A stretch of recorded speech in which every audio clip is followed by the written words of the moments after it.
Hello viewers, কেমন আছো সবাই? আশা করি সবাই ভালো আছো। আমিও খুব ভালো আছি। তো আজকের মেনুতে কি হবে সেই ভিডিওটাই তোমাদের সঙ্গে আজকে শেয়ার করব। তো আজকে তোমাদের দাদা ভাই আবদার করেছে নারকেলের দুধ দিয়ে ইলিশ মাছ রান্না করতে। তো যেহেতু আমার একটা মাত্রই বর, আর তো এই একটা বরের আবদার যদি পূরণ করতে না পারি তাহলে কি করে হয়। তো সেই জন্য আমি দেখো সকাল সকাল বসে গেছি নারকেল কুড়োতে। আর নারকেল কুড়োনো হয়ে গেছে, আর ইলিশ মাছ দিয়ে শাপলা ভাজি হবে। দেখো এই যে শাপলাগুলো ভেজে, এবছর অনেকবারই শাপলা খেয়েছি কিন্তু ইলিশ মাছ দিয়ে একদিনও খাইনি।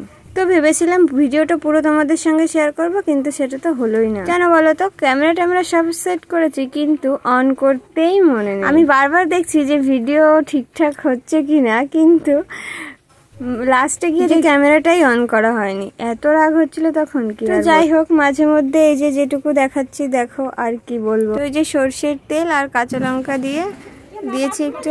সর্ষের তেল আর কাঁচা লঙ্কার ফ্লেভারটা খুব সুন্দর লাগে, তার জন্য এটা দিয়েছি। আমার রান্না প্রায় কমপ্লিট, দেখো ফুটছে, এক্ষুনি নামিয়ে দেবো। তো এই যে রান্না হয়ে গেছে। ইলিশ মাছ দিয়ে নারকেলের দুধ দিয়ে রান্না করেছি, শাপলা দিয়ে ইলিশ মাছ রান্না, ইলিশ মাছের মাথা দিয়ে কচু রান্না করেছি, আর দুধ। তো এই দেখো এই যে আমি ভাত বেড়ে দিচ্ছি সবাইকে। তো সবাই চলে আসলে খেতে বসে যাবো। আজকের ভিডিওটা এই পর্যন্ত। যদি তোমাদের ভালো লাগে অবশ্যই চ্যানেলটি সাবস্ক্রাইব করে দিও, আর অবশ্যই আমাদের পাশে থেকো।